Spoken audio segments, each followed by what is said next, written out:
What is poetry? Let's know about it. Poetry is often considered the oldest form of literature. Before writing was invented, oral stories were commonly put into some sort of poetic form to make them easier to remember and recite. As Aristotle says in his Poetics, poetry is finer and more philosophical than history. For poetry expresses the universal and history only the particular. P.B. Shelley has defined poetry as poets are the acknowledged legislators of the world. According to W.B. Yeats, out of the quarrel with others we make rhetoric. Out of the quarrel with ourselves we make poetry. Robert Frost has said poetry is when an emotion has found its thought and the thought has found words.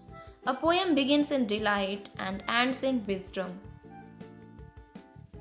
According to T.S. Eliot, what is poetry? Poetry is not a turning loose of emotion, but an escape from emotion. It is not the expression of personality, but an escape from personality. According to William Wordsworth, poetry is the spontaneous overflow of powerful feelings. It takes its origin from emotion, recollected in tranquility. William Wordsworth also said that poetry is the breath and finer spirit of all knowledge. It is the impassioned expression which is in the countenance of all science.